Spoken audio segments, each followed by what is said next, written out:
வணக்கம் நண்பர்களே. நம்ம டிஎன்பிசி குரூப் 4 2024 வந்து போஸ்ட் வந்து டைப்பிஸ்ட்டு, ஸ்டெனோ டைப்பிஸ்ட்டு அதிகரிக்க நிறைய பேர் கோரிக்கை வைக்கிறாங்க. இது சரிதானா, இது நியாயம்தானா அப்படின்னு நம்ம பார்க்கலாம். இவங்களாம் வந்து எப்படி படிக்கிறாங்க, என்ன செய்கிறாங்கன்னு சொல்லிட்டு இவங்கள பற்றிய ஒரு பேசிக் டீட்டெயில் நம்ம தெரிஞ்சிட்டா தான் இவங்க கேட்குறது சரியாக தப்பான்றதை நம்ம புரிஞ்சிக்க முடியும். அது தவறு என்றால் தவறு, உண்மை என்றால் உண்மை, சரி என்றால் சரி. சரிங்களா? இப்போ இவங்க ஒரு டைப்பிஸ்ட்டு, ஒரு ஸ்டெனோ டைப்பிஸ்ட் ஆகணும்னா என்னென்ன தகுதிகள் இது வேண்டும் அப்படின்னு சொல்லிட்டு நான் சொல்கிறேன் பாருங்கள். ஒரு டைப்பிஸ்ட்டுனா தமிழ், இங்கிலீஷ் ரெண்டுலேயும் அவங்க தட்டச்சு பண்ணியிருக்கணும், டைப் ரைட்டிங் முடிச்சிருக்கணும். சரிங்களா? அதில் ரெண்டுமே சீனியர். ஒரு எக்ஸாம் பார்த்தீங்கன்னா 6 மாதம், அடுத்த எக்ஸாமுக்கான காலம் 6 மாதம். அப்போ ஒரு ஜூனியர் தமிழ்லேயும் இன்னொரு ஜூனியர் இங்கிலீஷ்லேயும் அவங்க பண்ணுவாங்க. சரிங்களா? அடுத்தது சீனியரை இன்னொரு 6 மாதம். இதில் அவங்க ஏதாவது தவறு பண்ணிட்டாங்கன்னா அடுத்த எக்ஸாம் தள்ளி போயிடும். அப்போ கம்பல்சரி 1 இயர் கண்டிப்பாக வேணும். அதை அவங்க மிஸ் பண்ணிட்டாங்கன்னா இன்னொரு 6 மாதம் வேணும். அப்போ ஒரு 1.5 வருஷம் அவங்க செலவு பண்ணுறாங்க. இப்போ எல்லாருமே பார்த்திங்கன்னா டிகிரி முடிச்சிடுறாங்க. நம்ம டிஎன்பிசி படிக்கக்கூடிய மாணவர்களாக நீங்கள் பார்த்தீங்கன்னா ஒரு பெரிய அளவில் பின்புலத்தை வச்சுட்டு இருக்கவங்களாம் கிடையாது. இவங்க வந்து ஓரளவுக்கு நல்லா வசதி வாய்ப்பாடு இருந்தாங்கன்னா ஜாவா, சி++, இந்த மாதிரி கம்ப்யூட்டர் கோர்ஸு எதையாவது கோர்ஸ் முடிச்சுட்டு ஒரு சாஃப்ட்வேர் டெவலப்பராகவோ, ஒரு வெப் டிசைனராகவோ, ஒரு லோகோ இந்த மாதிரி சாஃப்ட்வேர் கம்பெனி நோக்கி அவங்க போவாங்க. சரிங்களா? நம்ம ரொம்ப பின்புறத்தில், அதுக்கும் குறிப்பாக கிராமப்புற மாணவர்கள் தான் நம்ம நிறைய பேர் படிக்கணும். அப்போ நம்மளுடைய ஒரு காலேஜ் முடிக்கிறதே நம்மளுக்கு வந்து ஒரு பெரும்பாடாகிடும். நம்ம குடும்ப சூழ்நிலைகள் நமக்கு அந்த மாதிரியான சூழ்நிலை இருக்கிறது. முன்னெல்லாம் ரொம்ப மோசம், இப்போ பரவாயில்ல, அவ்வளோதான். நான் அதையும் சொல்கிறேன். அப்படி இருக்கும் பட்சத்தில் ஒருத்தர் காலேஜ் முடிச்சிடுறாரு, இல்லை காலேஜ் படிக்கும்போதே அவர் என்ன பண்ணுறாரு, டைப் ரைட்டிங் சேர்ந்து படிக்கிறார். அப்போ ஓவர்லோடாக அவர் எடுக்கிறாருன்னு அர்த்தம். எதற்காக எடுக்கிறாரு? அவர் டாக்டர் ஆக போகிறாரா? இல்லை. ஒரு சயின்டிஸ்ட் ஆக போகிறாரா? இல்லை. ஒரு ஃபாரன்சிக்கில் ஏதாவது லெபரட்டரி எதனா ஆரம்பிக்க ஒன்றும் கிடையாது. ஒரு பெரிய அளவில் ஒரு திட்டமிடலாம் ஒன்றும் இருக்காது. ஒரு முடிச்சு வச்சா நம்ம வாழ்க்கைக்கு எதிர்காலத்துக்கு நல்லா இருக்கும்னு நினைக்கிறாரு. ஒரு டைப்பிஸ்ட்டுக்கு பார்த்தீங்கன்னா அவருக்கு ஆகக்கூடிய செலவு பார்த்தீங்கன்னா ஒரு மாதத்துக்கு மினிமம் ஒரு 1300 1400. அதாவது டைப் ரைட்டிங் சென்டர் அவருக்கு நியரஸ்ட்டாக இருந்துச்சுன்னா அவருக்கு ஒரு 1000 ஆகும். ஒரு 15,000 செலவாயிடும் ஒரு வருஷத்துக்கு. அப்புறம் நம்ம அதுக்கு தனியாக ஃபீஸ் இருக்குது. இதெல்லாம் சேர்த்தனா ஒரு 25,000, அதிகபட்சம் ஒரு 30,000 ஒருத்தர் செலவு பண்ணுறாரு. இந்த காசு ஒரு பக்கம் இருந்தாலும் அவங்க குடும்ப சூழ்நிலை ஒன்று இருக்குது. அது இல்லாமல் இதுக்கான காலத்தை அவங்க செலவிட்டுட்டு அவங்க என்ன பண்ணுறாங்க, டிஎன்பிசி எக்ஸாம் படிக்க வராங்க. அதுக்கு முன்னாடி ஜேஏ படிக்கிறவங்க அவங்க முன்னாடியே படிக்க ஆரம்பிச்சிருவாங்க. சரிங்களா? இப்போ ஜேஏவுக்கும் வந்து நான் வந்து பணியிடங்கள் குறைவு தான் நான் சொல்லுவேன். நான் டைப்பிஸ்ட் அதை விட மிக மிக குறைவாக இருக்கிறதால தான் நான் இதை பற்றி பேசுகிறேன். டைப்பிஸ்ட்டும் ஸ்டெனோ டைப்பிஸ்ட்டும். இப்போ டைப்பிஸ்ட்டு பாருங்கள், நான் சொல்லி முடிச்சிட்டேன் அமௌண்ட்டு இவ்வளோ செலவாகுது போகுதுன்னு. அவர் முடித்த உடனே தாரா பாரதியோடைய கவிதை படித்த உடனே ஆஹா ஓஹோ நான் அப்படியே எப்படி கிளம்புற மாதிரி ஒரு புயலாடே இல்லாட்டா அந்த தமிழ் படத்தில் காட்டுற மாதிரி ஒரே பாட்டில் அப்படியே டிஎன்பிசி புக்கு வரலாற்றையே புரட்டி போட்டுற மாட்டார். அவர் கொஞ்சம் கொஞ்சமாக படிப்பார். படித்து அவர் கற்றுக்கிட்ட விஷயத்தை தான் அவருடைய எக்ஸ்பீரியன்ஸையும் அவர் ஞாபகம் தான் அவர் காப்பாற்றும். சரிங்களா? அப்போ அந்த அளவுக்கு படிக்கும்போது கிட்டத்தட்ட இவர் ஏற்கனவே ஒரு 1.5-2 வருஷம் வந்து போயிடுது. இன்னும் படிக்கும்போது 2-3 வருஷம் போயிடுது.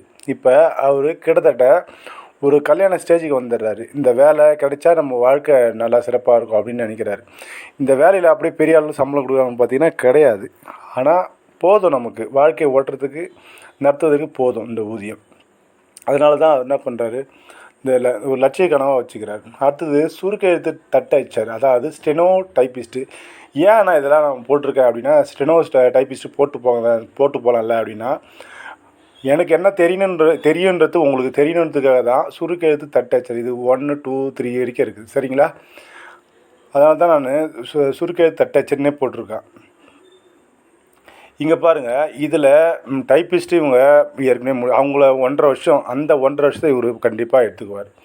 அதுக்கு அடுத்தது பார்த்திங்கன்னா சீனியருக்கு, அதாவது 2மே சீனியர் அவர் முடிக்கிறாருன்னா குறைஞ்சபட்சம் 2 வருஷம் ஓடி போயிடும். 2 வருஷம் ஓடி போச்சுன்னா அவர் 3.5 வருஷம் படிக்கிறாரு. ஒரு ஸ்டெனோ ஆகுன்னா மினிமம் 3.5 வருஷம். 3.5 வருஷம் அவர் படிக்கும்போது என்ன ஆகுதுன்னா, அவர் வயசுக்கு கிட்டத்தட்ட ஒரு 26 தாண்டிடும். அப்போ அவர் என்ன நினைப்பார், நமக்கு இந்த முறை வேலை கிடைக்கும், நம்ம ஸ்டெனோ கையில் வச்சுருக்கோம், சர்டிஃபிகேட் இருக்குது, நம்ம ஸ்பெஷல் கேட்டகரியில் போயிடுவோம் அப்படின்னு நினைக்கிறாரு. ஒரு நல்ல ரேங்க் எடுக்கிறாங்க, அதாவது ஸ்டெனோவும் சரி, டைப்பிஸ்ட்டும் சரி, தட்டச்சரும் சரி, சுருக்கெழுத்து தட்டச்சரும் சரி, நல்ல ஒரு மார்க் எடுக்கிறாங்க. ரேங்க்கு கம்யூனல் ரேங்க்கு 400, 500, 600 அந்த ரேஞ்சில் வருது. அப்போ அந்த ரேங்கை பார்க்கும்போது அவருக்கு ஒரு ஆசையாக இருக்கும், வேலைக்கு போகணுன்ற எண்ணம் வரும். ஆனால் இங்கே போஸ்டிங் வந்து இருக்கணும்ல, போஸ்டிங் இருக்கும்போது தான் அவரால் என்ன பண்ண முடியும், அந்த வேலையை எடுக்க முடியும். ரேங்க் என்ன தான் வந்தால் 10 பேர் இருக்காங்கன்னா ஒரு அதிகப்படியான மார்க் ஒரு 100 மார்க் வச்சிங்களேன், 100 மார்க்கு தான் வந்து மேக்ஸிமம் மார்க்கு. அதில் ஒருத்தர் 10 பேருக்குன்னா கடைசி அந்த 90 வரைக்கும் தான் நமக்கு, அதாவது 100லேருந்து ஆரம்பித்து 90க்கு முன்னாடி இருக்க வரைக்கும் 10 பேருக்கு வேலை கிடைக்கும். அந்த 90 மார்க் எடுத்தாலும் வேலை கிடையாது. 90 மார்க்குன்றது ஒரு நல்ல மதிப்பெண், சரிங்களா? இந்த நிலமை தான் இப்போ இருக்குது, அதுதான் நான் சொல்ல வரேன், சரிங்களா? நம்ம ஸ்கூல் படிக்கும்போது 35 மார்க் எடுத்தால் பாஸு, அதாவது 99 பேர் பாஸ் பண்ணுவாங்க, 1% ஃபெயில் ஆவாங்க. இங்கே எப்படின்னா 1% தான் தேர்ச்சி அடைவாங்க. அந்த 1% கூட இல்லைன்றது தான் நம்மளுடைய கோரிக்கை. 20 லட்சம் பேர் கிட்டத்தட்ட எக்ஸாம் எழுதினாங்க, இப்போ 5 லட்சம் பேர் வைங்க, அதில் 1% எடுத்திருந்தால் இந்த பிரச்சனை வந்திருக்காது. இவங்க ஸ்பெஷல் கேட்டகரியில் இருக்கிறவங்க எப்படி வேலை எடுப்பாங்க? நம்ம சொல்லலாம் ஜேஏவுக்கு போயிடுவாங்க, வாய்ப்பே கிடையாது ராஜா, வாய்ப்பே கிடையாது, சரிங்களா? அப்போ ஒரு ப்ரெஷர் வந்து இருக்குது, ஃபாரஸ்ட்டுக்கு போகக்கூடிய ஒரு அழுத்தங்கள் இருக்கிறது. ஃபாரஸ்ட்டு பார்த்திங்கன்னா அதுலேயுமே கிடைச்சா அவங்க சந்தோஷமாக எடுத்துக்குவாங்க. ஆனால் அதுலேயுமே அவங்களுக்கு கிடைக்காம போகும்போது என்ன ஆகுதுன்னா, அப்போ தான் என்ன ஆகுது, அது இந்த கோர்ஸ் முடிச்சதுக்கான நோக்கமே இல்லாமல் போகுது. நம்ம இதை தான் நம்ம தெளிவாக சொல்கிறோம். பணியிடங்களை அதிகமாக வச்சுட்டு நம்ம 1 வருஷம் 2 வருஷம் தள்ளி வச்சு பண்ணாலும் பரவாயில்ல, நான் வேலைக்கு போயிடுவாங்க. மீண்டும் மீண்டும் படிக்கும்போது வயசாகிட்டே போகுது, அவங்களுக்கு எவ்வளோ செலவாகும் எல்லாத்தையும் நம்ம கணக்கில் வச்சுக்கணும். இப்போ குரூப் 2 படித்ததுக்கு எனக்கு நீங்கள் நம்பினாலும் சரி நம்பாட்டாலும் சரி கிட்டத்தட்ட 2.5 லட்ச ரூபா செலவாச்சு. ஆனால் நான் நினச்ச போஸ்டிங் கிடைக்கவே இல்லை. 2 லட்ச ரூபா நினச்சி பாருங்கள். நீ போய் படித்ததுக்கு நான் என்னடா பண்ணுறது அப்படின்னு நீங்கள் எனக்கு நினைக்கலாம். நம்ம ஒரு எக்ஸாம் தயாராகணும்னா வேலை வாங்கணுன்ற எண்ணத்தோடு தான் நம்ம தயாராகும். அப்போ நம்ம அப்படி படித்தா மட்டும் தான் நம்மளால் முன்னேற முடியும், இல்லைன்னா முன்னேற முடியாது, சரிங்களா? அப்போ செலவு பண்ணுறதுல நம்ம தயக்கம் காட்ட முடியாது.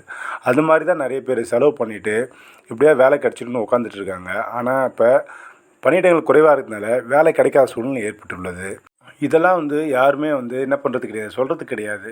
நடராஜ் சார், ராஜபாபு சார், இவங்களாம் வந்து டிஎன்பிசிக்காக மாணவர்களுக்காக அதிகமான குரல் கொடுத்தவங்க, அதிகமாக உழைக்கக்கூடியவங்க.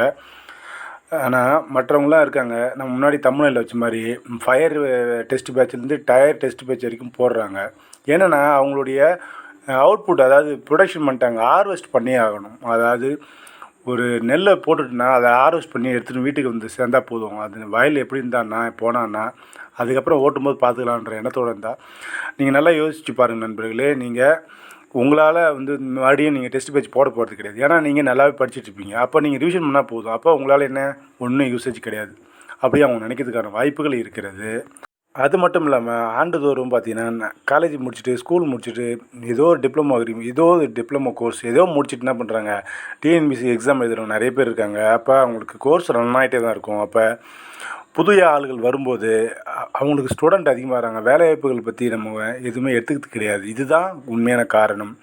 நம்ம யாரையும் பர்டிகுலராக சொல்லலை, நம்ம இருக்கிற யதார்த்தத்தை தான் நான் சொல்லிகிட்ருக்கேன், சரிங்களா? இப்போ அதுக்கு அடுத்து நம்ம பார்க்கக்கூடிய விஷயம் என்னென்னு பாருங்கள். இதுக்கான காரணங்களை நம்ம பார்க்கலாம். பணியிடங்கள் பார்த்திங்கன்னா அதிகரிச்சுட்டே தான் இருக்குது. இந்த கொரோனா டைமில் 2 இயர் வந்து என்ன பண்ணாங்க, 2 இயர்ஸ் வந்து எக்ஸ்டென்ஷன் பண்ணாங்க. அதாவது கொரோனாவுக்கு நீடிப்பு, கால நீட்டிப்பு செஞ்சது. அது வந்து பணியிடங்களே பறிச்சிடுச்சு, ஒன்று. 2வது பார்த்திங்கன்னா அது அரசுக்கு வந்து உண்மையிலே செலவினம் தான், ஆனால் அது அவங்க எடுத்துட்டாங்க. அந்த நேரத்துக்கு அது எடுத்த முடியும். இப்போ அதை மீண்டும் கவர்மெண்ட் நினச்சா மாற்றலாம். அப்போ இளைஞர்களுக்கு நிறைய வாய்ப்புகளை ஏற்படுத்தலாம். இப்போ இந்த அரசை பொறுத்த வரைக்கும் நிறைய ஸ்கீம் நிறைய செய்கிறாங்க. உண்மையிலே நிறைய சிறப்பான திட்டங்கள் நிறைய போயிட்டுருக்குது. நம்ம முன்னாடி அடிக்கடி சொல்லுவோம், ஐநாவுடைய திட்டங்கள், இன்னுயிர் காப்போம் திட்டம், நிறைய திட்டங்கள், காலை உணவு திட்டம், நிறைய வந்து சக்ஸஸ்ஃபுல்லான திட்டங்கள் தான். எது ஒன்றுமே தோல்வியே கிடையாது. அது நம்ம வந்து கண்டிப்பாக நீங்கள் யாராக இருந்தாலும் ஏற்றுட்டு தான் ஆகணும். அப்போ பணியிடங்கள்னு பார்த்திங்கன்னா அந்த அளவுக்கு அதிகரிக்கும். சரிங்களா? துறைகளும் வந்து பார்த்திங்கன்னா அதிகரிச்சிருக்குது. ஒரு சில துறைகள்லாம் இருக்குது. முதலமைச்சர் முகவரித்துறை, அப்புறம் காலை உணவு திட்டம், மக்களை தேடி மருத்துவம், இதெல்லாம் வந்து இந்த எக்ஸ்டென்ஷன் ஆகும். அதாவது ஒரு திட்டம் வந்து அதிகமாக விரிவாக்கம் செய்யும்போது கண்டிப்பாக வேலைவாய்ப்புகள் அதிகமாக இருக்கும். போர்டு டிபார்ட்மெண்ட்லாம் வந்து நிறைய சேர்க்குறேன்னு சொன்னாங்க. ஆனால் அது என்ன ஆச்சுன்னு சொல்லவே இல்லை. அதே போல் vacancy, backlog vacancy, shortfall vacancy என்னன்னு வெளிப்படையாக சொல்ல மாட்டேன்றாங்க. இது மாதிரியான விஷயங்கள் அவங்க தெளிவாக சொல்லிட்டாங்கன்னா நம்ம அடுத்த கட்டத்துக்கு போயிடுவோம். ஒரு தெளிவுன்றது ஏற்பட மாட்டேன்து. இதுதான் நமக்கு பிரச்சனை ஆகுது. நியரஸ்ட்டாக போய் படித்தவன், எழுதினவன், ரேங்கில் இருக்கிறவன் மீண்டும் ஏதாவது எதிர்பார்க்கக்கூடிய விஷயம் இருக்கணும்னு பார்த்தீங்கன்னா, பணியிடங்கள் அதிகரித்தா நமக்கு கிடைக்கும், நம்ம கிட்டத்தில் இருக்கிறோமே, நமக்கு கிடச்சிடுமே அப்படின்றதான் எதிர்பார்ப்பான். அடுத்த விஷயத்துக்கு படிக்கணும்னு நினைக்க மாட்டான். ரொம்ப பார்டரில் இருக்குவான், அதாவது கிடைக்கவே கிடைக்காது. 158 160 போட்டால் என்ன பண்ணுவாங்க, அவங்க என்ன செய்வாங்க நினைப்பாங்கன்னா, நம்ம அடுத்த வருஷத்துக்கு படிக்கலாம், நம்ம இப்போ வந்து நம்மளுக்கு கிடைக்காதுன்னு முடிவு பண்ணிட்டாங்கன்னா அவங்க அடுத்த வருஷத்துக்கு தாராளமாக படிச்சுட்டு போவாங்க. இப்போ இவங்க எதிர்பார்க்கக்கூடிய ஆட்கள் யார் பார்த்தீங்கன்னா, நேரஸாக இருக்கக்கூடியது தான். இவங்களுக்கு வேலை எப்படியாவது கிடைக்குமான்னு சொல்லிட்டு என்ன பண்ணுறாங்க, எதிர்பார்க்குறாங்க. இதுதான் அங்கே விஷயம் நண்பர்களே. இதில் ஸ்டெனோவோடைய நிலைமை பார்த்தீங்கன்னா மிகவும் மோசம். ஏன்னா சீனியர் முடிக்கிறது ரொம்ப கஷ்டம். அதிகப்படியான செலவினம் வேறு இருக்குது. இது எல்லாத்தையும் நம்ம கணக்கில் வச்சுக்கிட்டா உண்மையிலே பார்த்தீங்கன்னா யார் பக்கம் நான் இருக்குது அது கடவுளுக்கு மட்டும்தான் தெரியும். நீங்கள் இப்படியே இருந்து விடாதீர்கள். அதிகரித்தால் பணிக்கு செல்லுங்கள். இல்லை என்றால் அடுத்து 2025ற்கு நீங்கள் தயாராக படியுங்கள், தயாராக இருங்கள். கொஞ்சம் தூரம் தான், நீங்கள் இந்த அளவுக்கு வந்துட்டீங்க, அடுத்து நீங்கள் தான். நீங்கள் யாரோடையும் உங்களை ஒப்பிடாதீங்க. நிச்சயமாக நீங்கள் அடுத்த எக்ஸாம் நீங்கள் பாஸ் பண்ணிடுவீங்க. நம்பிக்கையோடு படிங்க நண்பர்களே. இதற்கெல்லாம் காலம்தான் பதில் சொல்லும். பார்க்கலாம், அடுத்த வீடியோவில் சந்திக்கலாம். நன்றி, வணக்கம்.